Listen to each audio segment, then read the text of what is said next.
V-Guard presents अब उत्तर चाहिए, co powered by Sensodyne and Vimal.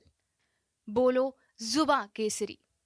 Sharda university, the world comes together at Sharda. Admissions now open.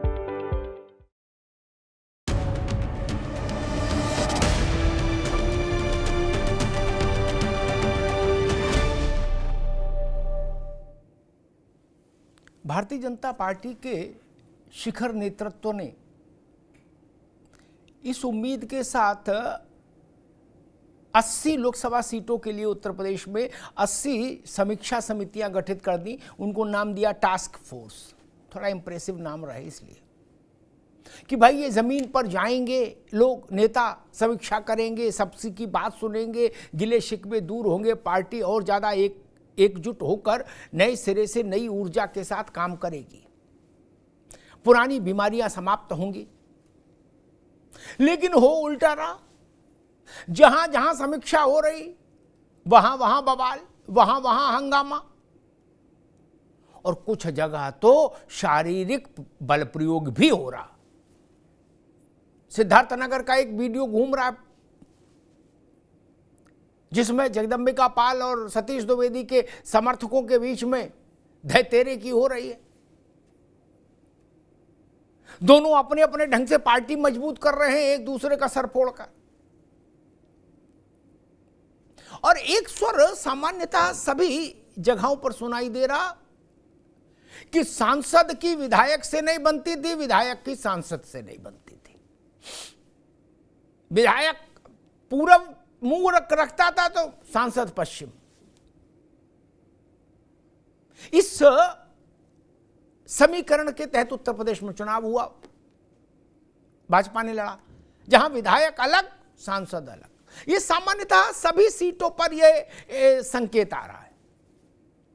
और समीक्षा करने जो लोग गए हैं वो हैरान है कि सांसद और विधायक आपस में उनकी समीक्षकों की मौजूदगी में ही एक दूसरे का सार्वजनिक बिल्कुल अभिनंदन समारोह आयोजित किए जा रहे हैं। ऐसी तू में अभी कानपुर में कल समीक्षा बैठक थी, वहां भी तू में हुई जम के। और तीसरी जो स्थिति बन रही है वो ये बन रही है कि जो कार्यकर्ता है, ये तो आप पदाधिकारी हैं, सांसद, विधायक, जिला अध्यक्ष, ये तो एक दूसरे पर आरोप लगा ही रहे हैं हराने का। जिला अध्यक्ष पर सांसद जो हार गया प्रत्याशी वो कह रहा है जिला अध्यक्ष ने सहयोग नहीं किया। कई सीटों पर जिला अध्यक्ष कह रहा है ये इस लायक ही नहीं थे कि इनको कोई वोट देता, इनको टिकट गलत मिल गई। ऐसी परिस्थिति। और एक सामान्य बात जो बार बार आ रही है वो ये कि संगठन के लोग कह रहे हैं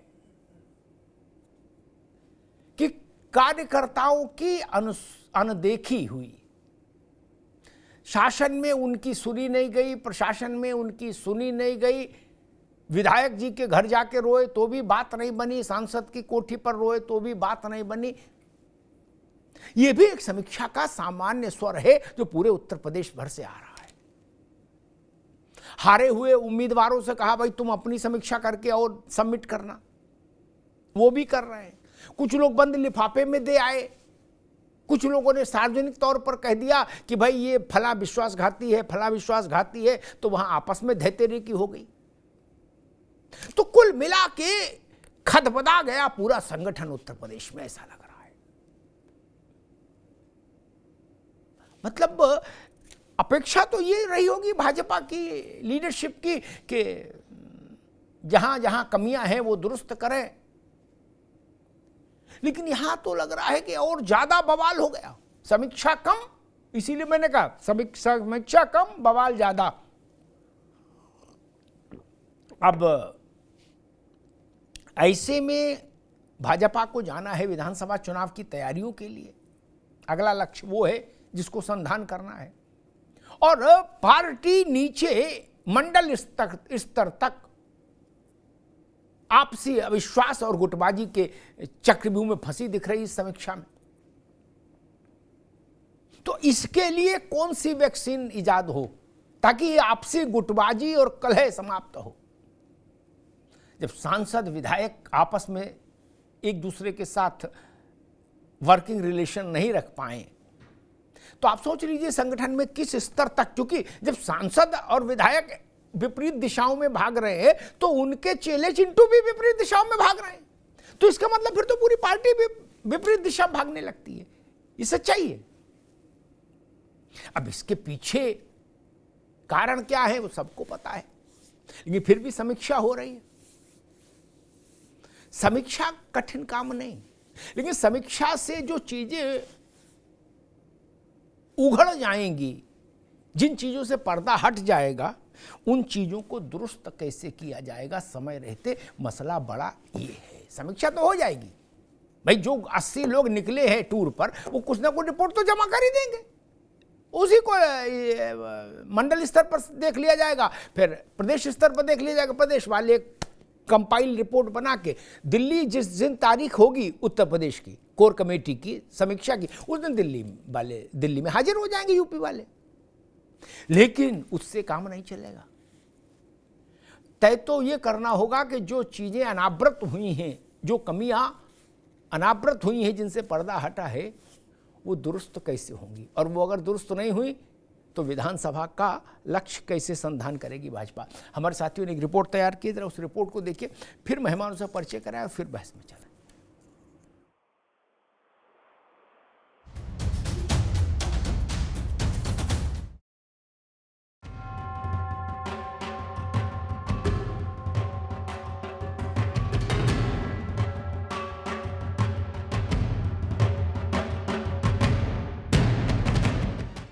वैसे तो कहावत है कि दिल्ली का रास्ता यूपी से निकलता है, लेकिन 2024 के लोकसभा चुनाव में बीजेपी के लिए दिल्ली का रास्ता यूपी से नहीं निकल पाया, क्योंकि 80 सीटों के मिशन में बीजेपी को केवल 33 सीट ही मिल पाई।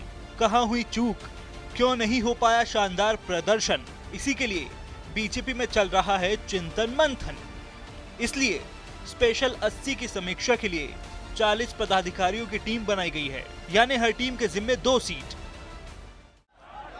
अब यहां तक जो हुआ वो तो ठीक, लेकिन सीटों की समीक्षा में शहर शहर जो संग्राम हो रहा है, उसने पार्टी, संगठन और सरकार की दरार खोलकर रख दी है। हार की पड़ताल में समीक्षा कम, बवाल ज्यादा हो रहा है। तस्वीरें देखिए सिद्धार्थ नगर में भारतीय जनता पार्टी के इटावा विधानसभा क्षेत्र के कार्यकर्ताओं की बैठक में गुरुवार को जमकर लात घूसे चले। हार और जीत ये एक राजनीति का हिस्सा है और संभावनाओं का खेल है। एक जीत या सीख, तो हम लोग सीख ले रहे हैं कि जहाँ कोई कमी है उसे सुधार कर रहे हैं, और निश्चित रूप से कुछ ऐसे लोग असामाजिक तत्व हर जगह घुस ही जाते हैं जो भारत माता की जय बोलते हैं, पार्टी को माँ कहते हैं। समय आने पर जब चुनाव होता है तो वो अपने अंदर छुपे हुए जो गलत आचरण होता है, अमर्यादित, वो सब आता। तो ऐसे लोगों को समीक्षा के दौरान चिन्हित किया जा रहा है। सहारनपुर में भी कुछ ऐसा ही संग्राम दिखा। समीक्षा को आए विधायक आशीष कुमार आशु और प्रदेश महामंत्री गोविंद नारायण शुक्ला के सामने कार्यकर्ताओं का गुस्सा फूट पड़ा। यहाँ तो राज्य मंत्री और नगर विधायक के खिलाफ नारेबाजी तक हुई। हिंदू बहुल क्षेत्रों में कम मतदान और ननौता वाली महापंचायत का मुद्दा भी उछला। आरोप ये कि महापंचायत को बीजेपी के ही कुछ नेताओं ने फंडिंग की थी। इससे पहले हार के कारणों पर राघव लखनपाल ने सीएम योगी से भी मुलाकात की। इन गद्दारों की, इन बेगैरत लोगों का जमीर मर गया है। ये जिसका खाते हैं, जिस पार्टी खाते हैं, जिस कार्यकर्ताओं ने अपने सिर पे बैठाया, उसी पार्टी के ईमानदार कार्यकर्ता को, ईमानदार नेता को, जिसके ऊपर बेदाग छवि का इंसान है, उसी को उन्होंने मिट्टी में मिला दिया। भारतीय जनता पार्टी को मिट्टी मिला दिया। भारतीय जनता पार्टी को यहाँ पे उभरने में बहुत मेहनत करनी पड़ेगी, बहुत जान लगानी पड़ेगी। सिद्धार्थ नगर, सहारनपुर के अलावा अयोध्या में भी कुछ ऐसा ही आलम दिखाई दिया। अयोध्या की हार ने बीजेपी को हलकान रखा है। वहीं हालात और हकीकत की पड़ताल में यहां भी हंगामा हुआ। बीजेपी की समीक्षा के दौरान यहां हंगामा और हाई प्रोफाइल झड़प हुई। कैबिनेट मंत्री सूर्य प्रताप शाही और जयवीर सिंह की मौजूदगी में तीखी नोकझोंक हुई। शहर शहर समीक्षा के संग्राम पर विपक्ष भी बीजेपी पर तंज कसता दिख रहा है। बहरहाल कैराना से लेकर कन्नौज तक हर जगह की समीक्षा में भीतर घात और आपसी कलह की कहानी सुनाई जा रही है। कार्यकर्ताओं की अनदेखी भी एक बड़ा कारण बताया जा रहा है।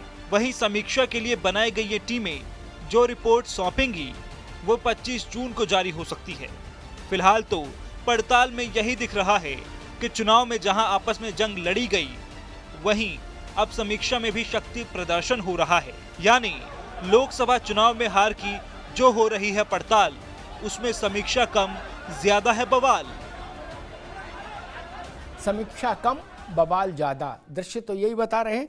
हम मेहमानों से आपका परिचय कराएं और बहस को आरंभ करें, उससे पहले एक छोटा सा अवकाश, एक विज्ञापन है, उसके लिए थोड़ा ठहरना होगा। Where the software engineer meets the cool UI UX designer, meets the gifted content writer to create the big dream. The world comes together at Sharda University. So where are you?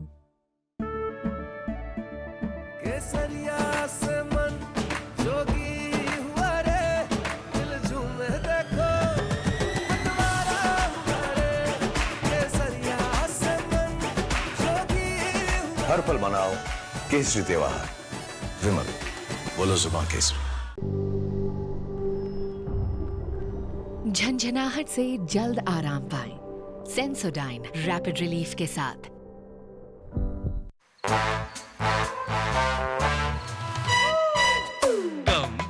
Come, my love, please don't say no, baby. Come, my love. V-Guard के air coolers extra large cooling pads के साथ जो अच्छों को ठंडा करे। V-Guard air coolers, long lasting cooling. Where the software engineer meets the gifted content writer, meets the cool UI UX designer, meets the talented photographer to create the big dream. The world comes together at Sharda University. So where are you? चलिए मेहमानों से आपका परिचय करा दें। प्रशांत पटेल जी हैं, Bharatiya Janata party के प्रवक्ता, प्रशांत जी का स्वागत है। डॉक्टर नीतेंद्र यादव हैं, समाजवादी पार्टी के प्रवक्ता, नीतेंद्र जी का स्वागत है। विवेक नारायण मिश्रा जी हैं, कांग्रेस के नेता, विवेक जी का स्वागत है। रोहित अग्रवाल जी हैं, आरएलडी के प्रवक्ता, रोहित जी का बहुत बहुत स्वागत। प्रशांत पटेल जी, आपसे बात शुरू करूंगा। सामान्यतः इस समीक्षा बैठकों में थोड़ी बहुत गर्मा गर्मी देखी जाती, कोई पार्टी कराए, लेकिन इतने उग्र प्रदर्शन नहीं होते बैठकों में, बैठक के अंदर और बैठक के बाहर। पार्टी का लक्ष्य शायद ये रहा होगा कि भाई जो कमियां हैं वो दुरुस्त हो, उसके लिए बैठा लो सबको, लोगों को एक साथ संवाद हो जाए, मन का मैल साफ हो जाए। लेकिन मन का मैल साफ होने के बजाय यहाँ तो लट्ठम लट्ठा चल रहा है। ऐसी स्थिति हो रही है सिद्धार्थ नगर से लेके और अयोध्या तक। राजू दास की कहानी अलग है महंत की, और सिद्धार्थ नगर में अंबिका अपना जगदम्बिका पाल और सतीश द्विवेदी की कहानी अलग। बड़ी विचित्र स्थिति हो गई। प्रशांत जी। जी अमिताभ जी नमस्कार। नमस्कार। देखिए, भारतीय जनता पार्टी एक लोकतांत्रिक पार्टी है, कोई किसी एक परिवार द्वारा या एक विशेष व्यक्ति द्वारा संचालित पार्टी नहीं है, और यहाँ पे सभी को अपनी बात रखने का अधिकार है। तो हमारी भी जो आंतरिक बैठकें भी होती हैं पार्टी की, उसमें भी सभी को अपने खुल के अपनी बात रखने का मौका दिया जाता है लोकतांत्रिक ढंग से, और यही एक लोकतंत्र की खूबी है। बाकी जो विजुअल्स आपके चैनल के माध्यम से, मीडिया के माध्यम से है, तो हो सकता है कि कुछ कार्यकर्ताओं की नाराजगी किसी से रही हो। बड़ी पार्टी है, इतने कार्यकर्ता हैं, कुछ लोग अन्य पार्टियों से भी आए हैं, लेकिन जो भारतीय जनता पार्टी का अनुशासित सिपाही होगा इस तरह की कोई हरकत नहीं करेगा। हो सकता है कुछ उपद्रवी तत्व भी आ गए हों, बैठक होती है, ओपन बैठक हुई होगी, सभी लोग आ गए होंगे, उसमें कोई नाम लिख के तो निमंत्रण गया नहीं होगा, तो हो सकता है कुछ उन लोगों ने ऐसी गलती की होगी। बाकी भारतीय जनता पार्टी का जो भी अनुशासित सिपाही होगा वो कोई इस तरह का मारपीट, इस तरह के गाली गलौज वाली घटना नहीं करेगा। हाँ, जो अब उसको अपनी बात रखने का सबको अधिकार है, जो बात रखेगा अपनी रखेगा। बाकी राजू दास जी वाली क्या है कि वो भी कोई भारतीय जनता पार्टी को पदाधिकारी नहीं है, उनको बुलाया गया होगा उन्होंने अपनी, और निश्चित तौर पर अधिकारियों से कुछ उनकी नाराजगी रही होगी। पहले भी उनके इस तरह के प्रकरण आए, पहले भी उनके इस तरह के बयान अधिकारियों के बारे में आए हैं, तो उसकी जवाब तो वही दे पाएंगे।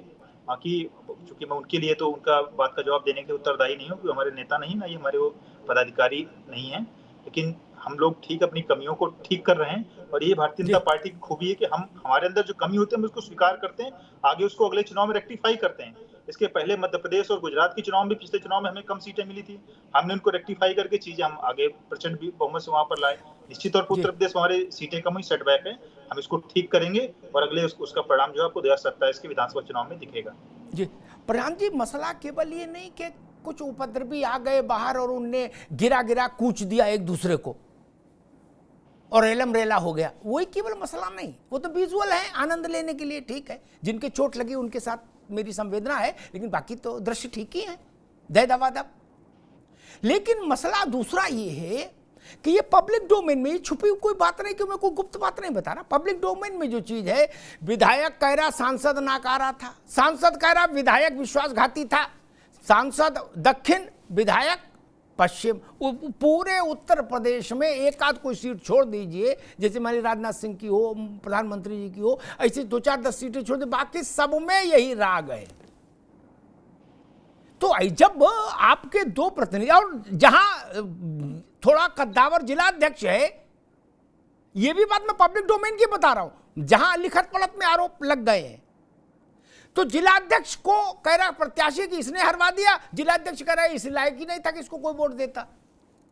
अब ये तो अवांछित तत्व तो नहीं है, ये तो मूल तत्व तो है जिले में, सांसद, विधायक, जिलाध्यक्ष नहीं। और अगर यही घल्लूघारा में लग जाएंगे तो फिर बाहर जो कार्यकर्ता है वो तो फिर प्रेरणा पाके, और गर्मी अलग है नहीं। जी आप सही कह रहे हैं, मुझे लगता है गर्मी का ही प्रभाव है, गर्मी में लोगों का थोड़ा सा दिमाग जो है काम नहीं किया होगा, और गर्मा गर्मी इस तरह चीजें हो जाती, कोई गोली बंदूक थोड़ा चली है, थोड़ी बहुत मारपीट हो भी गई है तो क्या है, थोड़ा सा प्रैक्टिस भी हो गई, आगे बड़ी लड़ाई लड़नी है 27 में, उसके लिए थोड़ा शरीर में एनर्जी भी रहेगी, आपस में थोड़ा सा गुत्तम गुत्ता अगर हो जाता है तो बाकी ये गुंडों से भी लड़ना है, अभी तो बड़े गुंडों से लड़ना है, तो उसके लिए आपस में ये मैच उसको आप समझ लीजिए कि प्रैक्टिस हो रही है, तो कोई अन्यथा नहीं, वो तो ठीक है। आज योग दिवस भी है, लेकिन कार्यकर्ता तो योग पहले मना लिए, जहां जहां समीक्षा बैठक हुई वहां योग दिवस पहले मना लिए कार्यकर्ता, अष्टांग योग के साथ 8 योग करके दिखा दिए वहां बाहर, मोटरसाइकिल पे गिरा के, मोटरसाइकिल उठा के, दय दबादब। महर्षि पाणिनि भी देखते और पतंजलि भी देखते तो वो भी हैरान हो जाते कि बाप रे बाप ऐसा योग सीख गए। खैर योग की बात आई तो डॉक्टर नितेंद्र यादव जी के पास चलना पड़ेगा, उनको योग की भी जानकारी अच्छी है। नितिन जी, ये जो स्थिति कार्यकर्ताओं की बनती है नीचे, इसके पीछे का मनोविज्ञान क्या है? मैं सामान्यता देख रहा हूं, केवल बीजेपी का ही मसला नहीं, जो पार्टी सरकार में होती है उसके कार्यकर्ता मैंने इस पीड़ा से ग्रसित देखे कि भैया हमारी कोई सुनवाई नहीं, 10 लोग मिलके मौज काट रहे हैं, उन्हीं में रसगुल्ला बट रहा है? हमको पंजीरी तक नहीं मिल रही। मैं सामान्यता मतलब जितने मैंने 35 साल में मुख्यमंत्री देखे, सरकारें देखी, सब में यही शिकायत देखी। मैं मुलायम सिंह जी के समय में को मैं अपवाद कहूंगा कि उनके समय में कार्यकर्ता सरसब्ज हुआ, बाकी सब में सामान्यतः हमने यही शिकायत देखी। कल्याण सिंह जी ले लो, राजनाथ सिंह ले लो, रामप्रकाश गुप्ता, कोई मायावती ले लो, आज भी मैं वही समस्या देख रहा हूं। कार्यकर्ता कहता भाई हमारी कहीं सुनवाई नहीं, हमारी मोपेड बंद हो जाए थाने में तो छुटती नहीं। वो कह रहा बाकी तो सब ठीक है, लेकिन मेरी मोपेड तो छूटनी चाहिए, और मेरा कैसे राशन कार्ड बनना चाहिए। नितिन यादव जी। जी बिल्कुल सही आपने कहा, अभी धन्यवाद। एक्चुअल में ये समस्याएं तब आती हैं जब कोई जिम्मेदारी नहीं लेना चाहता है, हार की जिम्मेदारी ले। समस्या यहाँ है कि जब अपराध संगठित होगा, दलाली संगठित हो जाएगी, तहसील और थाने ठेके पे चलने लगेंगे कि पर्टिकुलर एक व्यक्ति अधिकृत होगा उस काम के लिए, और जब तक उसके पास चावा नहीं चलेगा तब तक आम कार्यकर्ता की कोई थानेदार नहीं सुन रहा है, ना कोनो तहसील में लेखपाल सुनने को तैयार है, ना उनका कोनो दाखिल खारिज करने को तैयार है, ना कोई छोटे छोटे काम करने को तैयार है। छोटा जो कार्यकर्ता होता है, जो वार्ड का अध्यक्ष होता है, जो मंडल का पदाधिकारी होता है, उसके मूल्य में तो इतनी समस्या होगी कि जब वो वोट मांगने हाथ जोड़ के जाता है, चाचा हमारे पार्टी को वोट दियो, तो चाचा अगर हमारे बच्चे का राशन कार्ड बनवा दो, अब राशन कार्ड बनवाने की उसकी हैसियत नहीं है। जो आपने सही कहा, उसकी थाने मोटरसाइकिल अगर बंद कर दे, छोड़ाने की हैसियत नहीं है, तो वो किस मुंह से कार्यकर्ता वोट मांगने जाएगा। और इसके बाद जब पार्टी हारती है तो समीक्षा होती है, कार्यकर्ताओं के ऊपर ठिकरा फोड़ा जाता है। ये तो बहुत छोटे स्तर की बात रही। अभी हमने बात इस पर करनी कि हमारे भारतीय जनता पार्टी की प्रवक्ता बड़े सम्मान के साथ कह रहे थे कि आगे लड़ाई लड़नी है तो नेट प्रैक्टिस कर रहे हैं कार्यकर्ता, जैसे कि गुंडे लड़ रहे हैं आपस में, कैसे कैसे कि आगे लड़ना है। ये कितना गैर जिम्मेदार। आप जब यहाँ से शुरुआत होती है, गंगोत्री से जो चलता है वो नीचे तक आता है। जब इस स्तर के लोग बैठ करके इस मानसिकता से बयान देंगे, ये पूछिए इनसे, जो सांसद है वो भी नेट प्रैक्टिस कर रहा है। पिछले बार आपने देखा होगा जिला पंचायत की बैठक में सांसद जी विधायक जी का जूता कांड हुआ था और गिन के 12-15 जूते खटाखट विधायक जी पे पड़े थे, तो विधायक जी ने उठाया और सांसद जी पे मारे। तो इस स्तर के लोग जो आचरण प्रस्तुत करते हैं तो छोटे कार्यकर्ता वही समझ लेते हैं। अरे भैया, जरूरत है आपको आत्मचिंतन करने की, आत्ममंथन करने की कि आखिर क्या कारण रहा कि उत्तर प्रदेश में भारतीय जनता पार्टी की 32 छीन ली गई। जो 272 में 32 का आंकड़ा नहीं छू पाई भारतीय जनता पार्टी, वो उत्तर प्रदेश से ही कम हुए हैं। समाजवादी पार्टी जिसको बार बार 5-5 कह के चिढ़ाया जाता था, वो 32 सीटें प्लस करके 37 सीटें लेकर के आई है और जिससे भारतीय जनता पार्टी की 32 गायब हो गई। और आज पूरे देश में उसको शर्मसार होना पड़ रहा है। कहीं निखिल बाबू के चरणों में लमलेट होना पड़ता है तो कहीं नायडू जी के चरणों में। तो ये चिंतन करना चाहिए।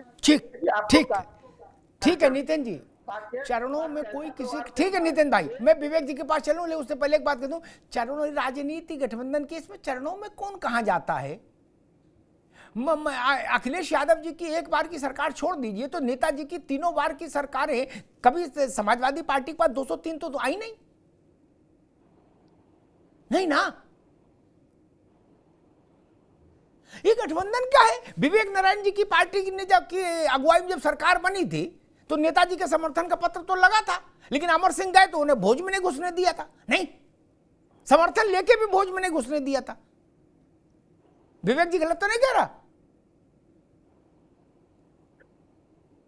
नहीं घुसने दिया, बोले दे तो समर्थन, नहीं दो अपने घर रखो।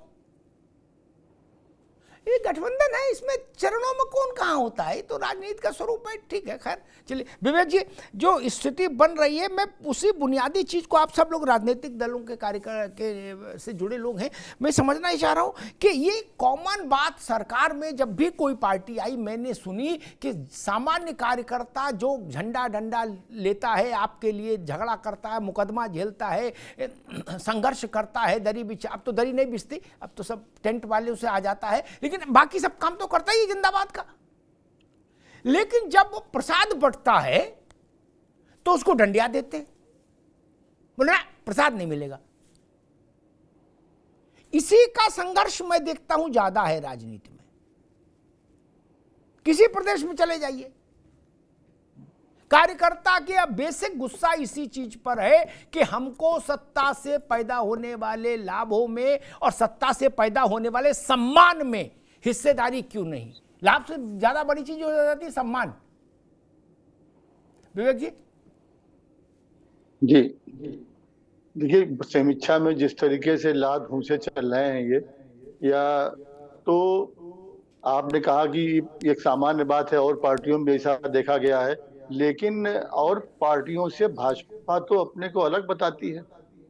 भाजपा के जो नारे हैं वो तो बड़े भारी भरकम होते हैं। इतने तो दावे कोई पार्टी करती नहीं शायद देश में, या कोई हमारे ख्याल में दुनिया में नहीं करती होगी। अनुशासन, नैतिकता, सुशासन, कैडर, ये इतनी बातें, इतनी, तो उसको देखते हुए ये अप्रत्याशित है ये। और उसके बाद भी हमारे भाजपा के प्रवक्ता का ये कहना कि हम आगे बड़ी लड़ाई के लिए प्रैक्टिस कर रहे हैं, ये तो इस तरह की लड़ाई अगर आप तो आपस में करके आप ये यही आगे होने वाला 27 में है, ये आगे लात घुसा इसे आप आपस में और अच्छे से करेंगे और सफाया होने वाला है ये बिल्कुल तय बात है ये। और अमिताभ जी, इस पे तो काफी बात हो गई, लेकिन अब थोड़ी मूल बात पे आपसे कहूंगा कि देखिए, पूरे देश ने देखा कि संसद में प्रधानमंत्री जी ने कहा था कि एक अकेला सब पे भारी। ये प्रधानमंत्री जी ने कहा था ये, और ये पूरा चुनाव मोदी जी के फेस पे लड़ा गया, मोदी जी की गारंटी पर लड़ा गया। ये अलग बात है कि वो चाइना गारंटी साबित हुई। तो आज समीक्षा तो केवल बनारस की होनी चाहिए थी कि बनारस में विवेक जी वहां की भी करवा रहे बीजेपी। ठीक, जिस तरीके ठीक, से विवेक जी जिस तरीके से वहां पे नामांकन करने के लिए केवल प्रत्याशी को रोका गया, 8 प्रत्याशी खड़े करे गए कि जीत का अंतर बढ़े। 4-5 महीने वहां पे पूरे देश के संगठन और सरकार का कैंपेन चला। उसके बाद सारे एमएलसी, जिला पंचायत अध्यक्ष, पार्षद सब आपके थे। फिर वहां पे और मोदी जी सरीखा व्यक्तित्व वहां पे था। उसके बाद क्या हुई, तो केवल वही समीक्षा होनी चाहिए विवेक जी, बाकी जनपदों की तो ठीक। अब रुकिए, इसमें क्या बहुत मैं देखता हूँ विपक्ष के लोग बहुत जोर देते हैं, एनर्जी काफी इन्फ्यूज करते हैं इसमें, इस बात में कि मोदी जी के चेहरे पर चुनाव हो रहा था। जवाहरलाल नेहरू के चेहरे पर चुनाव हुआ, इंदिरा गांधी के चेहरे पर चुनाव हुआ, सोनिया गांधी के चेहरे पर चुनाव हुआ। अरे पार्टी चुनाव अपने नेता के चेहरे पर लगेगी कि आपके चेहरे पर लड़ेगी? गजब बात है। ये गारंटी किसी ने नहीं ली, मोदी गारंटी अपना नाम खुद 4 बार ले। अरे भाई मोदी गारंटी विवेक जी, किसी प्रधानमंत्री विवेक जी एक मिनट रुकिए, अभी रुक दीजिए इनकी आवाज, एक मिनट रुकिए। आपने एक विषय उठा दिया, मैं इसमें पढ़ना नहीं चाहता लेकिन पढ़ना पड़ेगा क्योंकि अब आप गंभीर व्यक्ति हैं। अब आपने उठा दिया तो तथ्य तो दुरुस्त होना चाहिए। ये गारंटी आज नहीं आई, लोग पढ़ते लिखते नहीं है, या जो पढ़ते भी हैं वो याद नहीं रख पाते, मेमोरी लॉस है। शंख पुष्पी खाना चाहिए। सबसे पहले गारंटी बड़े फलक पर इंदिरा गांधी ने दी थी, क्या हमको चुनिए गरीबी हटा देंगे। मुझे इंदिरा जी का वाक्य याद है, ये कहते हैं इंदिरा हटाओ, वो ऐसे अपने नाम को ऐसे उच्चारित करती थी, इंदिरा। ये कहते हैं इंदिरा हटाओ, मैं कहती हूं गरीबी हटाओ, तय आपको करना है। कांग्रेस को चुनिए, देश से गरीबी भगा देंगे। 1971 में गरीबी तो आज तक टहल रही है, वो गारंटी नहीं थी। ऐसा मत कहो भाई, गजब बात करते हो। इंदिरा जी की बात पर मोहर लगेगी हाथ पर, तब क्या मुरासोली मारन के चेहरे पर चुनाव लड़ रही थी कांग्रेस? ये क्या था? ये नायकवाद नहीं था। ये क्या था? ये फ्रेज कहां से आया था? पुराने लोगों को याद होगा कि कैबिनेट में एक पुरुष है, बाकी सब महिलाएं हैं। इंदिरा जी जब प्रधानमंत्री थी, ये मैसेज, ये फ्रेज आया था ना। इंदिरा जी कुर्सी पर बैठी हैं, बाकी सारे मंत्री, उस इंदिरा जी के समय में वो लोग भी मंत्री थे, विवेक नारायण जी, जो लोग आजादी की लड़ाई में लड़के आए थे, जवाहरलाल के साथी थे, वो भी मंत्री थे इंदिरा जी की कैबिनेट में। वो खड़े हैं हाथ जोड़े, इंदिरा जी बैठी हैं। क्या ये नहीं देखा देश ने? क्या Indira is India, India is Indira नहीं देखा देश ने?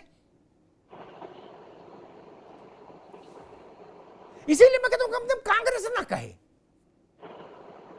समाजवादी पार्टी, वो अखिलेश यादव के चेहरे पर नहीं लड़ रहे, वो क्या धनीराम वर्मा के चेहरे पर चुनाव लड़ रहे हैं? बताइए। सपा धनीराम वर्मा जी के चेहरे पर चुनाव लड़ रही है, स्वर्गीय धनीराम वर्मा के चेहरे पे कि जनेश्वर मिश्रा के चेहरे पे?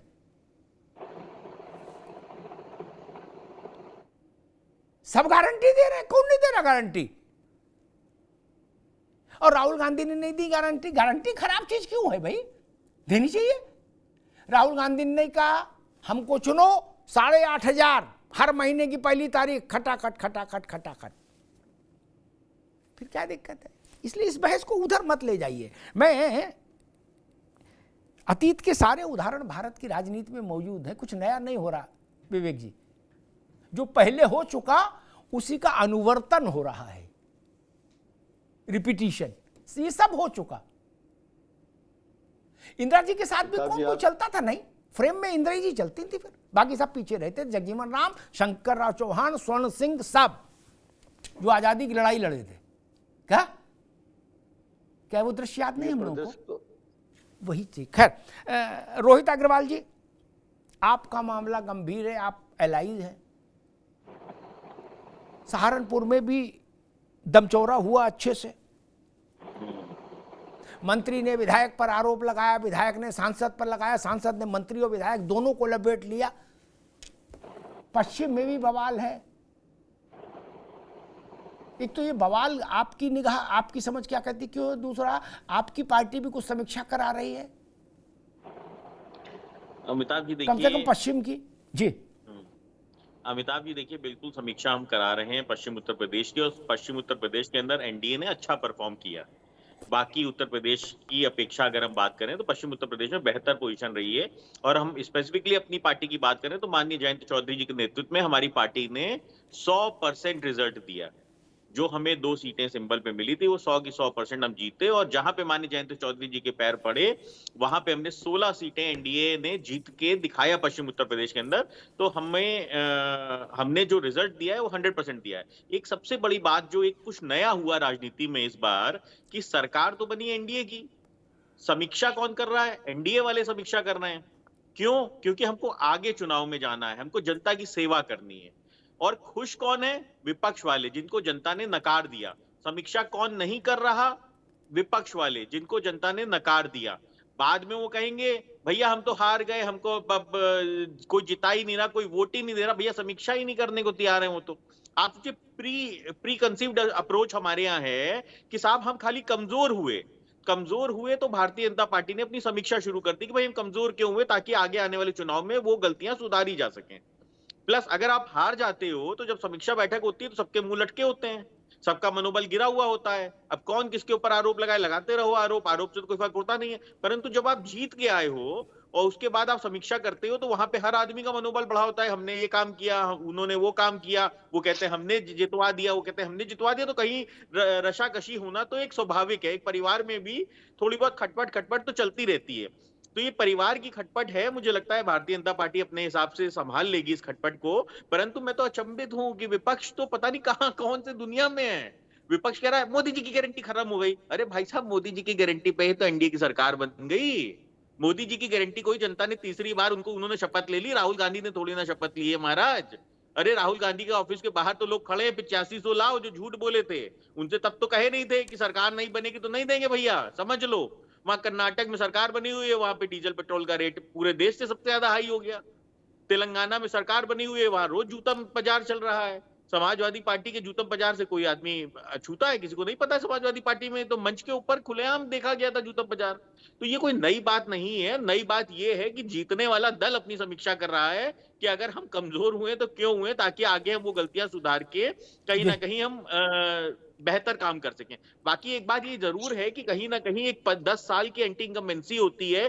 कार्यकर्ताओं के भी मनोबल कहीं ना कहीं कमजोर होते हैं। उनको भी लगता है कि भाई हमारी ज्यादा सुनी जानी थी, कम सुनी गई, या हम ज्यादा बेहतर कर सकते थे पर हमको करने का मौका नहीं मिला, या हमको पद मिल सकता था वो पद किसी और को मिल गया। तो वो जो चीजें होती है वो एक्युमुलेट होके कहीं ना कहीं वो गुस्सा परिवार में एक दूसरे के ऊपर आदमी निकालता है। कुछ सुनने वाला होगा तब तो निकालेंगे ना वो गुस्सा।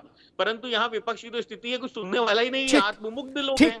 ठीक रोहित अग्रवाल, ठीक, वो विपक्ष वाले जवाब देंगे। प्रशांत पटेल, मुझे याद आता है कि अपने जीवन के अंतिम दिनों में जब भाऊराव देवरस यहाँ झंडेवालान वाले संघ के कार्यालय में रह रहे थे, स्वास्थ्य लाभ कर रहे थे, बहुत कृशकाय हो गए थे बहुत। तो एक बार उन्होंने मुझसे कहा, चर्चा चली कार्यकर्ता और पार्टी की लीडरशिप के संबंधों पर। तो उन्होंने कहा कि भाई हम तो ये कहते हैं कि अगर सरकार बने मान लो किसी पार्टी की, तो कई लाख कई करोड़ लोग उसको बनवाते हैं। बोले बाकी उससे लाभ 1000, 2000, 5000, 10,000, 1 लाख, इससे ज्यादा तो पाते नहीं जो तात्विक लाभ है। बोले तो हम तो लोगों से कहते हैं बाकी को तो 4 लड्डू भी नहीं देते कि भाई डब्बा में रख के 4 लड्डू दे दें। तो कम से कम बात तो अच्छे से हो।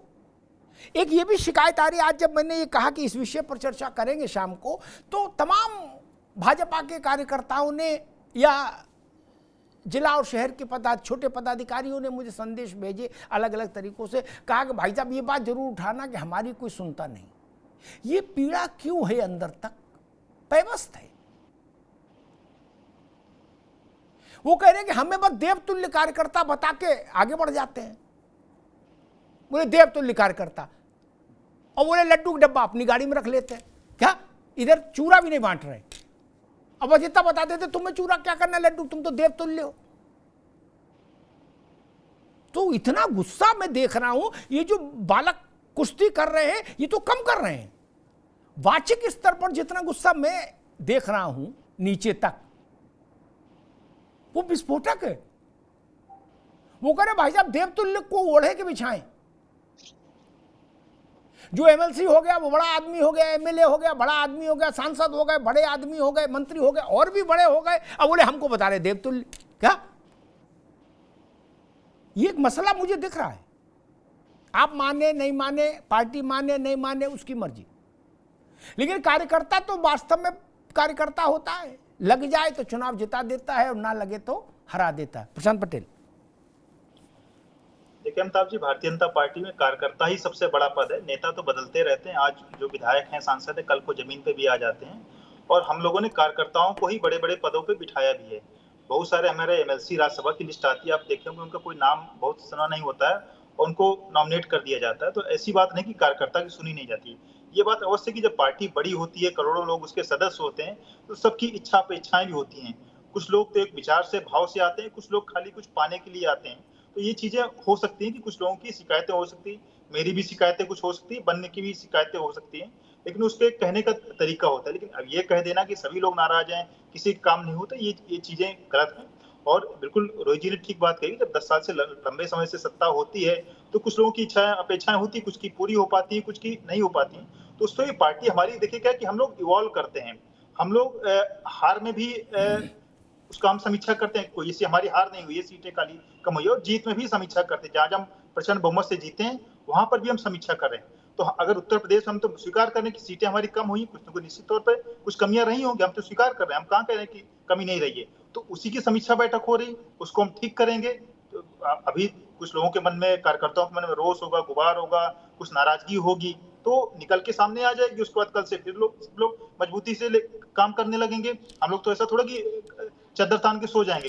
एक आध दिन की बात है, लोगों की बात कहने का बिल्कुल मौका मिलना चाहिए। लोग अपनी बात कहेंगे, ठीक है, हो सकता है कहा सुनी भी हो जाए, थोड़ा हो सकता है कि हाथ पैर भी चल गए हैं, लेकिन उनकी बातें तो निकल के आएंगी। जब बातें निकल के आएंगी तभी तो उन चीजों का समाधान होगा। हम कांग्रेस की तरह थोड़ा कि राहुल गांधी नेता से मिलने बंद कर दें, अखिलेश जी तो लंदन चले गए हैं अपने जीत के खुमार में। तो ऐसा नहीं, हमारे तो सबकी बातें सुनी जा रही, नेता कार्यकर्ताओं की बात सुनी जा रहे हैं, और उनकी कुछ कमियां होंगी उनको हम बिल्कुल निश्चित तौर पर ठीक करेंगे, और आगे आने वाले चुनाव में बिल्कुल प्रचंड बहुमत के साथ फिर हम जय हासिल करेंगे। ठीक। एक कुछ समय पहले एक ऑडियो आया था, मैं आजकल तो बहुत फर्जी फाड़ा भी हो जाता है, इसलिए मैंने सुना और हटा दिया, मैं छोड़ो जाने दो। कोई किसी विधायक को फोन गया कि भाई फला फला कार्यक्रमों की समीक्षा है, क्या प्रगति है आपके यहाँ और क्या स्थिति परिस्थिति है। वो बिफर गए, बिल्कुल देसी आदमी रहे होंगे हमारे तरह। बोले समीक्षा, उन्होंने कहा तो कुछ और था, वो छोड़ दीजिए। बोले हमारी जब हैसियत ये नहीं कि हम थाने से मोटरसाइकिल छुड़ा लाएं तो हम किस मुंह से कार्यक्रम चलाएं। एक ये भी सामान्य पीड़ा मैं देख रहा हूं जहां जहां समीक्षा हो रही है कि इस बात पर यूनानिमिटी है, यानी सर्वसम्मति है कि नौकरशाही के द्वारा संचालित हैं चीजें। राजनीतिक लीडरशिप जो होती, जो पॉलिटिकल लीडरशिप होती है गवर्नमेंट की, उसकी बात कम चल रही है। इसका एक उदाहरण देता हूं। अयोध्या में ठीक है, प्रशांत ने कहा कि राजू दास हमारी पार्टी के सदस्य नहीं, बहुत से लोग टेक्निकली सदस्य नहीं हैं, लेकिन उनकी पार्टी के लिए भूमिका है और पार्टी भी मानती है कि हाँ उनकी भूमिका है। ठीक, बहुत से लोग टेक्निकली सदस्य नहीं है, 2 रुपया की रसीद नहीं कटवाई तो नहीं हुआ सदस्य। लेकिन राजू दास का एक अपना मामला है, वो लखनऊ कार्यालय में भी जाते हैं तो अच्छे से बैठते हैं, दिल्ली में आते हैं तो यहाँ भी सब लोग उनसे अच्छे से मिलते हैं, प्रणाम पाती रहती है उनकी, और लगातार भाजपा में आते जाते हैं। अब पता लगा 2 मंत्री और दोनों जबर मंत्री, सूर्य प्रताप शाही और जयवीर, उनके सामने डीएम ने उनका सम्मान समारोह कर दिया। हनुमानगढ़ी का महंत है वो आदमी, विवादास्पद है नहीं, छोड़िए, हनुमानगढ़ी के महंत तो हैं। और उनके साथ एक सिपाही था, बोला भगाओ इसको, जाओ ड्यूटी छोड़ो, पुलिस लाइन जाओ। तुरंत गनर कैंसिल कर दिया मंत्री के सामने। ये बड़ी समस्या होती है। और नितिन जी, मुझे लगता है कि दो चीजें हैं, मैं दो एक्सट्रीम छोर देख रहा हूं अपने अनुभव से। एक आज का दौर देख रहा हूं जिसमें कार्यकर्ताओं को शिकायत है कि अधिकारी ही चला रहे हैं सब कुछ, हमारी नहीं सुनी जा रही। विधायक भी रो रहे, सांसद भी कह रहे कि बस बहुत सारे सांसदों ने कहा हम तो इसलिए हारे कि डीएम फोन नहीं उठाता हमारा, हम चौराहे पर खड़े होकर फोन करते हैं, 7-7 बार मिलाते हैं, वो फोन नहीं लेता, कॉल बैक भी नहीं करता, हमारी इज्जत का तो जुलूस निकल जाता। अच्छा, दूसरी, जब आपकी सरकार में मैं दूसरा अतिवाद देखता था, अधिकारी कहते थे भाई साहब ये कार्यकर्ता चेन नहीं लेने देते, जब देखो लठ दिए रहते। क्या इन दोनों अतिवादों के बीच में कोई रास्ता नहीं निकल सकता? नितिन जी। निश्चित रूप से अमिताभ जी, अतिवाद कोई भी हो खराब होता है, अधिकता किसी भी चीज की खराब होती है। और अति का भला न बरसना और अति भली न चूक, ऐसी बात बोलिए जो सबको अच्छी लगे। तो ये बैलेंस तो होना ही चाहिए, सामाजिक जीवन में हो चाहे राजनीतिक जीवन में हो। लेकिन यहाँ पर हम लोग जो भौतिक परिस्थितियों में देखते हैं कि जो किसी पद पर पड़े हो गए, सांसद जी हो गए, विधायक जी हो गए, वो उनके साथ 2-4-5 परमानेंट वाले जो हैं वही उनके लिखिया मुंशी हो जाते हैं। जिस तरीके की लूट चल रही है उसको शब्दों में बखान नहीं किया जा सकता। वो कार्यकर्ता खुद ही बखान किए दे रहे हैं, तो समीक्षा बैठक हो रही तो जवाब परमानेंट मिला जा रहा है उनको। ये है लूट, ऐसा नहीं कि लूट नहीं हो रही। और अधिकारी सुन नहीं रहा, अधिकारी सुन रहा है।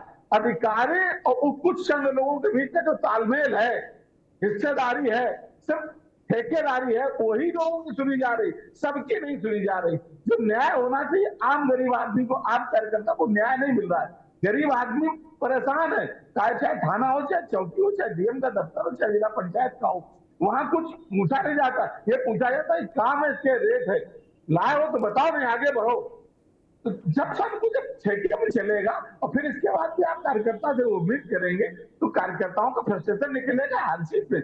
और रही बात दूसरी पार्टियों में होता है, कहीं कहीं सच्चाई होती और कभी कभी अतिवाद दिखाया जाता है। समाजवादी पार्टी की सरकार, आपने जैसा कहा कि नहीं बाबू, हमने वो दौर भी देखा, हमको मालूम है जन्नत की हकीकत क्या है ना महाराज। अरे भाई आप बहुत पुराने आपने सब देखे, आपसे बहुत सावन देखे, हम ये नहीं कह रहे देखा, कहीं कहीं अतिवाद होता है और कहीं कहीं वहां भी यही स्थिति होती है। हम सच्चाई बता रहे हैं कि हम लोग यूथ के अध्यक्ष रहे 10 साल तक, प्रदेश के जिला के अध्यक्ष रहे, यूथ के प्रदेश रहे, आज प्रवक्ता है। देखो नितेंद्र जी, एक बात बताऊं, नितिन जी एक बात बताऊं, एक कभी अधिकारी कभी कार्यकर्ता, एक उदाहरण दे दूं जी, ठीक है, एक उदाहरण दे दूं। एक बड़े परिवार से आने वाले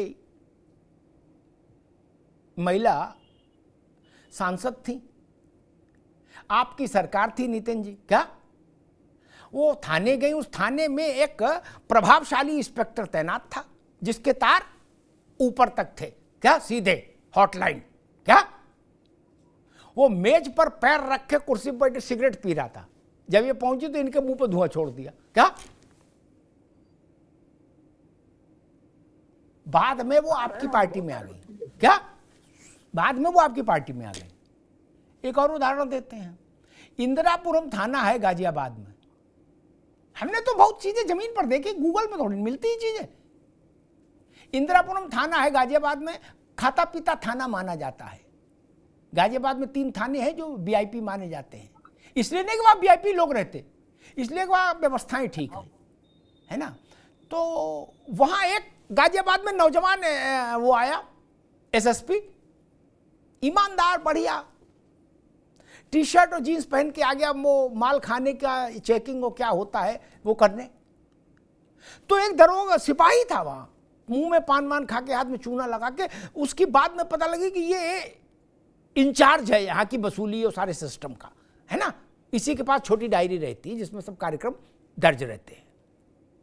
तो खाने का कार खास, हाँ जो भी कार खास कहो, जो भी हाँ जो पूछ रहा है। तो उन्होंने उसको डांट दिया, कौन है बदतमीज, बाहर करो उसको, हाँ सस्पेंड करो, कौन है ये आदमी, पान खाए खड़ा बैठा हुआ है, क्या। आधा घंटा नहीं बीता, क्या उनके मोबाइल पर फोन आ गया 5 लोगों में से एक लोग का। 5 कौन थे आप जानते ही हो क्या आपकी सरकार में? बोले भाई तुम्हें किस लिए भेजा है वहां गाजियाबाद में? कानून व्यवस्था देखने के लिए भेजा, तुम बाबू उससे सिपाही लड़ रहे हो, जाओ अपना काम करो। बोले जय हिंद सर। मैंने तब भी ये बात अपने शो में कही थी जितेंद्र जी, क्या कि नहीं होना चाहिए। मैं दोनों तरह के अतिवाद के खिलाफ हूं। सांसद और विधायक को कबूतर बना दे अधिकारी, मैं ऐसा भी लोकतंत्र नहीं चाहता। और सांसद और विधायक आईएएस अधिकारी और आईपीएस अधिकारी को कबूतर बना दे, मैं ऐसा लोकतंत्र भी नहीं चाहता। डीएम अयोध्या के डीएम को मर्यादा का ख्याल रखना चाहिए था। राज्य शासन के 2 मंत्री खड़े हुए, और मंत्री छोड़िए वो एक बड़ी पीठ का महंत है, कोई अंग्रेजी शासन है क्या? ये तरीका ठीक नहीं। विवेक नारायण जी, मैंने कहा 2 तरह के अतिवाद हैं, बीच का रास्ता कैसे निकले? क्योंकि ये भी गलत बात है, अन्याय है कि जब कार्यकर्ताओं की जरूरत हो तो उनको हम जोत दें हल में है, और वक्त मौका निकल जाए तो अपना टेलीफोन बंद कर ले, फिर अधिकारियों से कहें कि आप चलाओ, तो ये भी ठीक नहीं। और ये भी ठीक नहीं कि कार्यकर्ताओं से कहेंगे जो अधिकारी मिले उसी कान के नीचे देना। नहीं, ये संतुलन होना चाहिए। लेकिन अमिताभ जी, किसी भी पार्टी की तो रीढ़ की हड्डी कार्यकर्ता होते हैं जी, लेकिन और भाजपा में तो उनको देवता कहा जाता है। तो लेकिन आज आप देखिए कि भाजपा में जो देवता कहते हैं कार्यकर्ता को, तो आज अगर कार्यकर्ता की अधिकारी, आपने कहा मोपेड अगर बंद हो गई, थाने से नहीं छुड़ा पा रहे हैं, और आपकी इसके लिए मैं तारीफ पीछे करता हूं कि आप एक ऐसे हैं जो कि जमीन से जुड़े हुए हैं। आप पास लोग फोन करते हैं, मैसेज भेजते हैं, जो आपने आज सीन रखा है, ये आपने इसके पहले भी सर्विसेज को लेके रखा, टीचर्स की भर्ती को लेके और लोगों को लेके, तो ये आपकी एक जमीन से जुड़ाव आपका है, जो आपसे लोग अपनी बात कहते हैं। वरना तो एंकर तो बहुत लोग हैं और संपादक बहुत लोग हैं। ये तो आज आपने बात कही, लेकिन इसकी आप, चूंकि आपसे बात हो रही हमारी है, इसलिए कहेंगे थोड़ा अमिताभ जी इसको बुनियादी चीज देखिए आप। ये आज अधिकारी आईएएस हो, पीसीएस हो या आईएफएस हो, अधिकारी दिन भर लोगों से निपटता है, वो भी थोड़ा सा बहुत उसके पास भी ज्ञान हो जाता है। खाली ज्ञान हम कुर्ता पहन ले हमारे पास नहीं है। आज देखिए 3री बार मोदी जी से शपथ ग्रहण करी गई, और जब वो प्रधानमंत्री कार्यालय पहुंचे तो उन्होंने पीएमओ के अधिकारियों को ही संबोधित किया। भाजपा के संसदीय दल की बैठक का भी नहीं हो पाई, लेकिन उन्होंने पीएमओ के जो कि, और आपको ये भी मालूम है कि उन पीएमओ के अधिकारियों की उन्होंने बैठक करी जो कि सारे मंत्रालय चला रहे थे। आज आप कोई से पूछ दीजिए रेल मंत्री कौन है, पर्यावरण मंत्री कौन है, कृषि मंत्री कौन, किसी को नहीं मालूम है, क्योंकि सब कुछ मोदी जी हैं। देखिए फेस की बात जो आपने कही इंदिरा जी ने, किसी ने शब्दों का होता है, जो उच्च पद पे बैठा हुआ है उसके शब्द देखे जाते हैं। किसी ने ये नहीं खुलेआम कहा, 4 बार नाम नहीं अपना लिया कि ये मोदी की गारंटी है, ये मोदी की गारंटी है। इस तरीके की बात मैं इस पे कह रहा था। तो आज अधिकारी देख रहा है कि जब ऊपर से ये सब जीत के आए हैं मोदी जी, और मोदी जी हमें को करते हैं, तो ये इसलिए वो भाव कम देता है। और ये स्थिति कहीं एक ही नहीं है, इंदिरापुरम की या गाजियाबाद की या कहीं, ये कन्नौज से लेके पूरे उत्तर प्रदेश का मैं समझता हूँ पूरे देश में रही स्थिति रही है, जहां पे एमपी या एमएलए जिसकी अपनी कुछ जमीन थी, उससे तो अधिकारी दबता रहा, उसका काम करता रहा। जो केवल अधिकारी ने देखा ये केवल हवा हवाई है, मोदी जी के नाम से जीत के आए हैं, योगी जी के नाम से, तो अधिकारी ने थोड़ा सा जो आप कह रहे हैं ये ठीक है विवेक जी, ठीक है, लेकिन इसका दोष भी ठीक है विवेक जी, ठीक है, कार्यकर्ता का दोष नहीं इसमें है। मैं एक बात फिर कहता हूं, विवेक जी ने जो बात कही, फिर रोहित जी के पास चलूंगा। तराजू बराबर रहना चाहिए, कम से कम मेरे पार्ट पर तो बराबर रहना चाहिए। मैं भाजपा कांग्रेस सपा बसपा तो ज्वाइन कर नहीं रहा। इंदिरा जी के समय में कौन किस विभाग का मंत्री था किसी को याद ना तब था ना आज है। इंदिरा गांधी याद है सबको, ठीक। इसीलिए बरुआ ने कहा था ना ऑफिशियली कि इंदिरा ही भारत है, भारत ही इंदिरा है, मंत्री छोड़ो। उन्हें तो कहा जो कुछ भारत है वो इंदिरा है, और जो इंदिरा है वही भारत है। सियावर रामचंद्र की जय। ऐसी बात तो अभी इनके यहां तो किसी ने नहीं कही। मैंने तब भी आलोचना की थी और आज भी करूंगा अगर कोई ऐसा बोलेगा। कोई भारत नहीं हो सकता, कोई भारत नहीं हो सकता। अमिताभ जी नहीं अभी रुक जाइए, रुक जाइए। हमारे कहते हैं हम तो अविनाशी अवतारी हैं। अबे रुक जाइए। कितने प्रधानमंत्री देश में हुए? अब भारत को छोड़िए, धरती के अवतार हो गए, अब कहाँ चर्चा होगी? छोड़िए इन सब बातों को। क्या कह रहे भैया नितिन जी?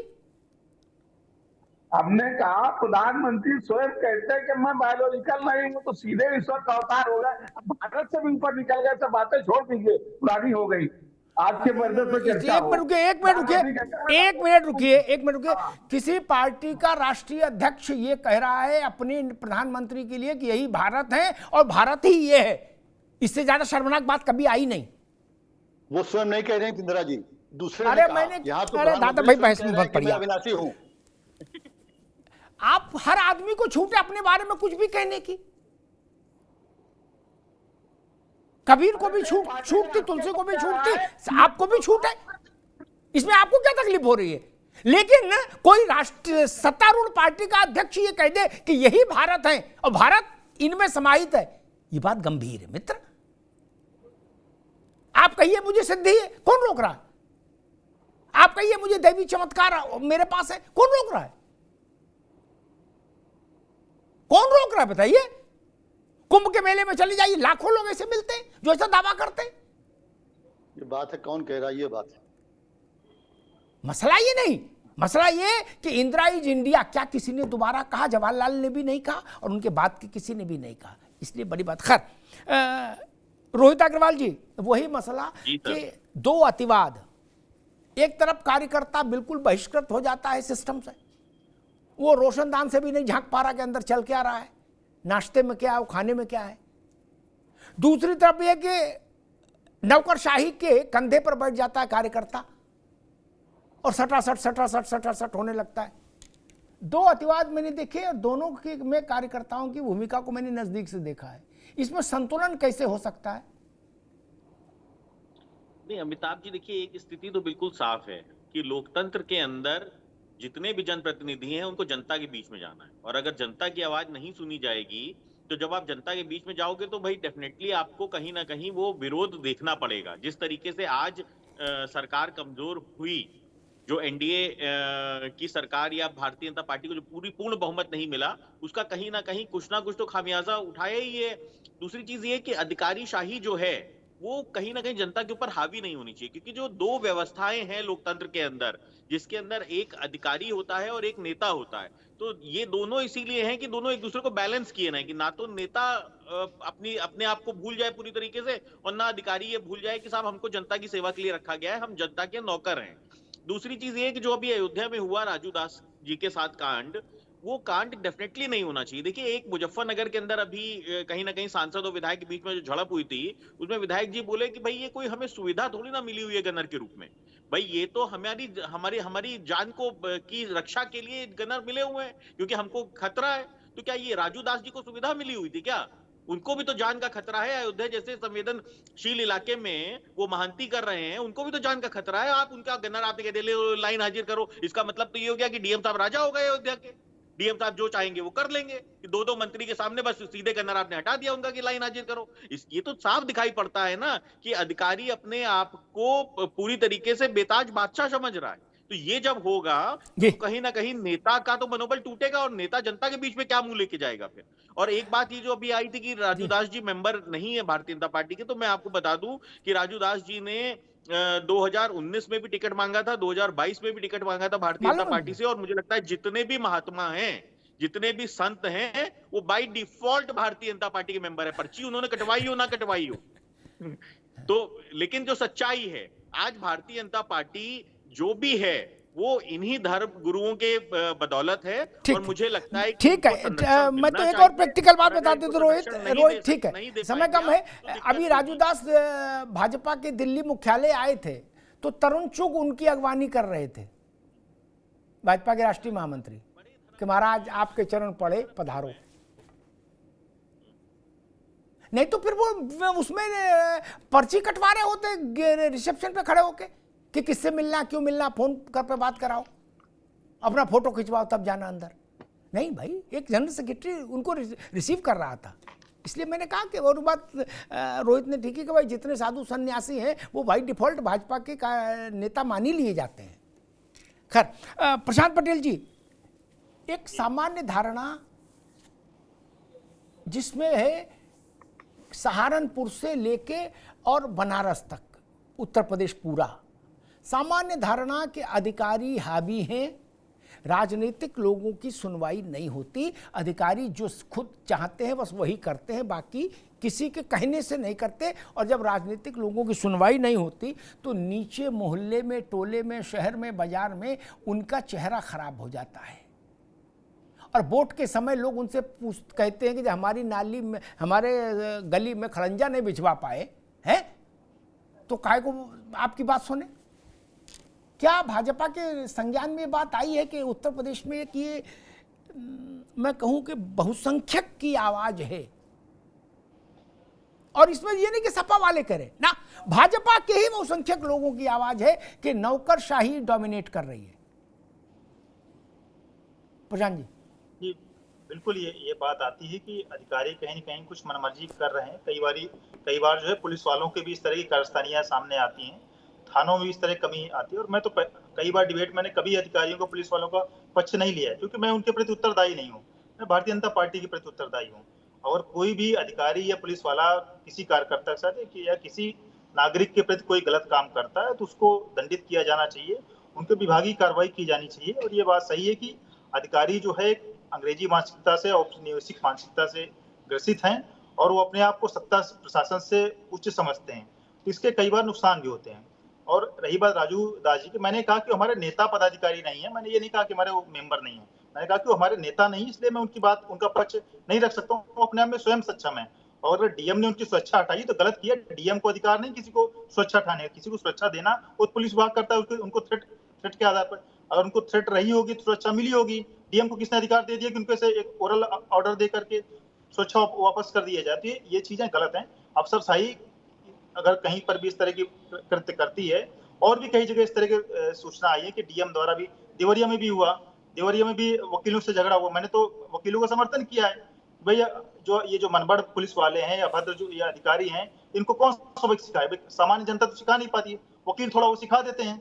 अगर वकीलों ने मारपीट भी कर दी तो कोई गलत नहीं किया है। ऐसे अधिकारी अगर सुनेंगे नहीं तो जनता तो बेचारी डरती ही है, वकील के पास कम से कम काले कोट की ताकत थोड़ा कर देती है। तो ये लोग जो इस तरह की मानसिकता से लोग ग्रसित हैं, आज नहीं तो कल, अभी वकीलों ने सबक सिखाया, कल को जनता भी सबक सिखाएगी, फिर ये लोगों को कहीं भागने की जगह नहीं मिलेगी। ये लोग इन चीजों को इनको समझना पड़ेगा। और सरकार भी हमारी इस विषय पे संज्ञान ले रही, लोगों की शिकायतें आ रही, अच्छी बात है। कार्यकर्ता खुल के बोल रहे हैं तो अच्छी बात बोलना चाहिए, और जब बोलेंगे तभी चीजें आगे आकर के ठीक होंगी। मैंने एक बार कहा था एक मंच से, टीवी का मंच नहीं, एक सार्वजनिक मंच था, वहां से मैंने कहा था, और वो तब कहा था, लखनऊ में कार्यक्रम था, अखिलेश जी मुख्यमंत्री थे, वो भी मेरे साथ मंच पर थे, नितिन जी। तो मैंने कहा था कि अखिलेश जी, ये जो नौकरशाही है ना, बाकी लोग गोली पानी के साथ निगलते हैं, ये सरकार बिना पानी निगल जाती है। नौकरशाही पता ही नहीं लगता, पता तब लगता है जब हार जाते हैं, ये नुकसान हो जाता है। इनकी सेहत पर क्या फर्क, अधिकारियों की सेहत पे क्या फर्क? जो सरकार रहेगा, जो मुख्यमंत्री रहेगा, उसको नमस्ते करेंगे, इनकी तनख्वाह तो कम नहीं हो जाएगी। एक उदाहरण देता हूं बिना नाम लिए। चुनाव होने को था, पुरानी घटना है, तो उत्तर प्रदेश के मुख्यमंत्री का आवास था, तो चर्चा हुई। सुन लो भैया रोहित जी, बड़े महत्वपूर्ण बात है, ऐसा उदाहरण कहीं नहीं मिले, पूरा गूगल ढूंढ जाना। विवेक जी, तो उन्होंने कहा कि अमिताभ जी आप बताओ क्या कहते हो? तो मैं जो कह रहा था वो मुझे लगा ये ज्यादा कड़वा हो जाएगा। मैंने कहा भाई सरकार तो समस्या में है, क्या ये नहीं आती? मैंने कहा इतना ही कह के छोड़ दो, उसका पृष्ठपोषण करना ठीक नहीं, क्योंकि चुनाव थे 6 महीने बाद। वहीं एक वरिष्ठतम अधिकारी बैठे थे, लेकिन थे फर्टाइल। प्रशांत जी समझिएगा, उनने उनसे पूछा, जब मुझसे निराश हुए कि भाई आप क्या कहते हो, बोले सर पूरा सर्वे करा लिया, LIU क्या क्या होता उससे, एक एक गांव कस्बे तक का। बोले फिर क्या समझ आया? बोले 220 से एक सीट कम नहीं सर, मैं बता रहा हूं, I swear, not less than 220। खैर मुझे थोड़ी देर बाद चलना था तो वो मुझे बाहर तक सी ऑफ करने आए। उनसे कहा मुख्यमंत्री ने कि इनको बाहर तक छोड़ के आओ गिनोत्री जी को। हमने कहा आप बैठो, ये चले जाएंगे। चला, मैंने कहा भाई आपने कहाँ सर्वे करा लिया यार, गजब बात करते हो। तो उन्होंने मालूम क्या कहा, नितिन जी, प्रशांत जी आप भी समझ लो, उन्होंने कहा भाई साहब आप कुछ भी बोल सकते हो, आपका क्या बिगाड़ेगा कोई, मैं अधिकारी हूं। मैंने कहा लेकिन झूठ क्यों बोला? बोले अगर 220 आ गई गलती से तो उत्तर प्रदेश का सबसे ताकतवर नौकरशाह मैं रहूंगा, क्योंकि ये जानते कि ऐसी बात केवल मैंने बोली। अब बोले अगर इनके 220 नहीं, 200 नहीं आए, इनकी सरकार नहीं बनी, तो मैं इनका टेलीफोन उठाऊंगा, क्यों? फिर जिसकी बनी होगी वहां गुलदस्ता लेके मिलूंगा, जिसकी सरकार बनी होगी वहां गुलदस्ता लेके खड़ा रहूंगा, इनसे क्या मायना लेना देना। यादव जी, मैंने किसी का नाम नहीं लिया, समझ गए ना? आचार संहिता लग जाती है प्रशांत बाबू, अच्छे अच्छे राजनीतिक लोगों का, मंत्रियों का, मुख्यमंत्रियों का, संगठन शिल्पियों का फोन नहीं उठाते हैं तहसीलदार, बाकी को तो छोड़ दीजिए। क्या उनको पता लग जाए सरकार नहीं आनी, वो कहते छोड़ो यार जान दो, है? और फिर संगठन के आदमी के तो कतई पहचानते ही नहीं, बोले क्षेत्रीय अध्यक्ष हैं, ये विभाग प्रमुख हैं, प्रचार प्रमुख, इनके तो सुनते, मतलब इनको तो कतई नो एंट्री कर देते, बोले कुछ नहीं। इसलिए मैं कहता हूं कार्यकर्ता का सम्मान जीवित रहना चाहिए। कार्यकर्ता उद्दंड हो इसके पक्ष में नहीं हूं, लेकिन कार्यकर्ता का सम्मान रहना चाहिए। टीवी पर जितने लोग आते हैं वो कार्यकर्ता नहीं है, वो कार्यकर्ता से ऊपर वाली क्लास के लोग हैं। कार्यकर्ता को क्या मिलता है? वो तो सेल्फी भी नहीं खिंचा पा रहा किसी के साथ। गांव का आदमी जयंत वहां चले जाए तो जयंत चौधरी खुद मिल ले तो अलग बात है, वो थोड़े नहीं मिल सकता जयंत चौधरी से। हमारे नहीं, अरे अब रुक जाओ, बहस में ना पड़ो यार, है ना? फिर मैं अजीत सिंह जी का किस्सा याद आ जाएगा, छोड़ो अभी जाने दो, उस मैं नहीं जाना चाहता। मैं उसको तो कुछ नहीं मिल रहा, उसके लिए तो थाना तहसील बड़ी चीज है ना। अगर वो अपने प्रयास से किसी की जमीन नपवा भी नहीं सकता तहसील में, उसके लिए भी उसको क्षेत्रीय अध्यक्ष की जरूरत है, क्षेत्र प्रभारी की जरूरत है, मंभारी की जरूरत है, मंत्री की जरूरत है, तो खाक राजनीति करेगा वो आपके लिए। ये गुस्सा बड़ा है, इस गुस्से का सम्मान होना चाहिए। लोकतंत्र में ये पवित्र आक्रोश है, इस आक्रोश के सामने नमन करना चाहिए, नमन करना चाहिए संगठन को। कार्यकर्ताओं के बिना कोई पार्टी चलती है क्या? और दूसरी बात मैं कहूंगा, एक जो बड़ी चीज भाजपा के लिए है चिंताजनक, सांसद और विधायकों के बीच में टकराव। मुझे तो पता और कोई कहने की हिम्मत नहीं करेगा, मैं ही बोल पाऊंगा।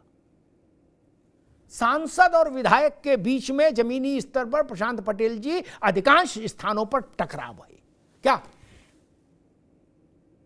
5 विधायक हैं, पांचों एक साथ मीटिंग करते हैं और फोटो डाल देते हैं सोशल मीडिया पर। क्या पता लगता है किस लिए? बोले सांसद जी की बखिया उधेड़ने के लिए 5 विधायक बैठे हैं एक साथ। क्या? और वही बात जो मैं कह रहा हूं, आपके जो टास्क फोर्स के मेंबर हैं वो सुन रहे हैं कानपुर में, सिद्धार्थनगर में, सहारनपुर में, मेरठ में, आगरा में, फर्रुखाबाद में, कि सांसद दाएं और विधायक बाएं।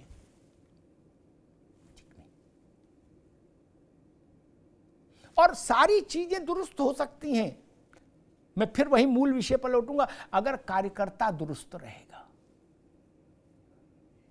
कार्यकर्ता दुरुस्त रहेगा तो फिर रौनक बख्श देगा। अधिकारी खुश भी हो जाएगा तो आपका क्या भला करेगा? कुछ नहीं ना, वो तो आपसे ही लाभ लेगा, आपका क्या लाभ देगा?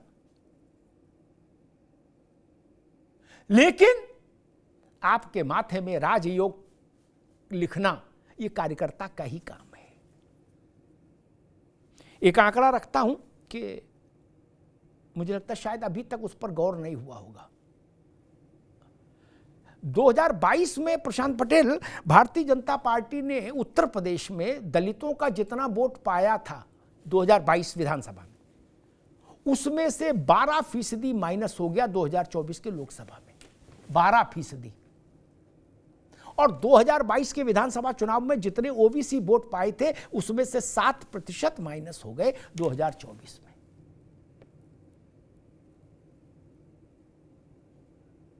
जब वो इतना बड़ा सेटबैक गड्ढा हुआ तो इसको भरेगा कौन?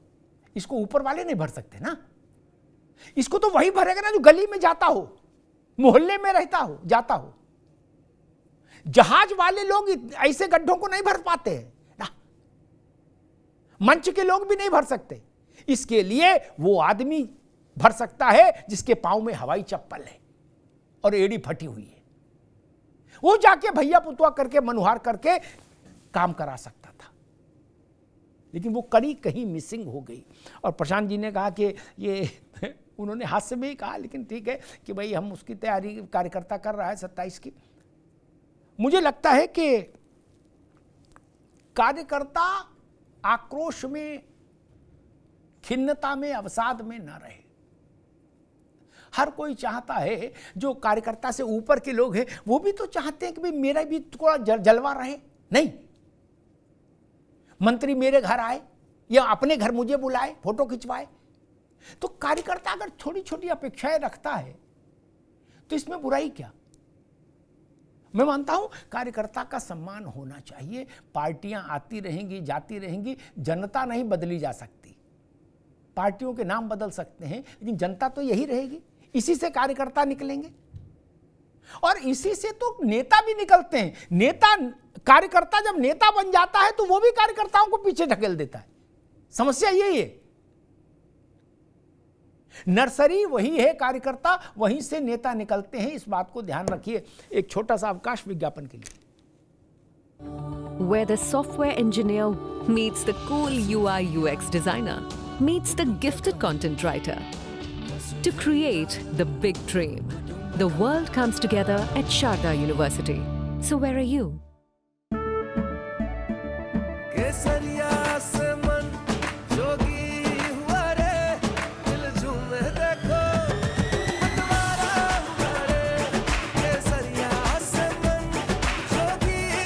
हर पल मनाओ केसरी त्योहार।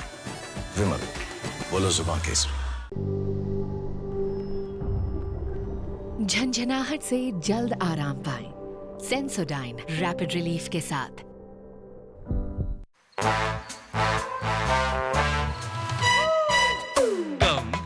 Come, my love, please don't say no, baby. Come, my love.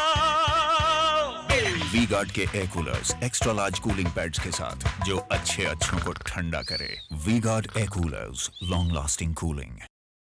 Where the software engineer meets the gifted content writer, meets the cool UI UX designer, meets the talented photographer to create the big dream. The world comes together at Sharda University. So where are you? मुझे लगता है अभी शायद विवेक जी ने बनारस का उल्लेख किया था। हाँ, बनारस भारतीय जनता पार्टी के लिए विशिष्ट है क्योंकि वहां से प्रधानमंत्री चुनाव जीते हैं। जीत का अंतर घटा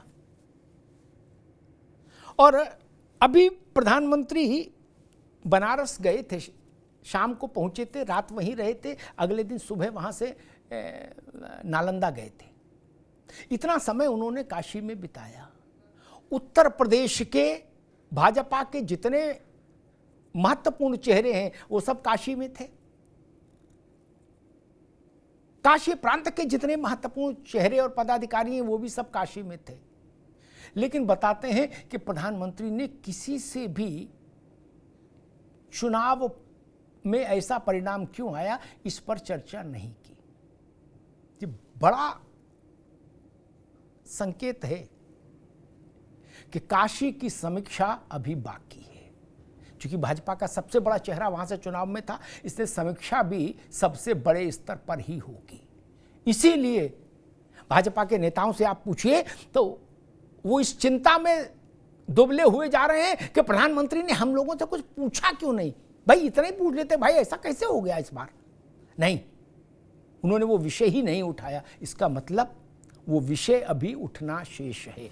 धन्यवाद। वी-गार्ड प्रेजेंट्स अब उत्तर चाहिए, co powered by Sensodyne and Vimal. बोलो जुबा केसरी। Sharda university, the world comes together at Sharda. Admissions now open.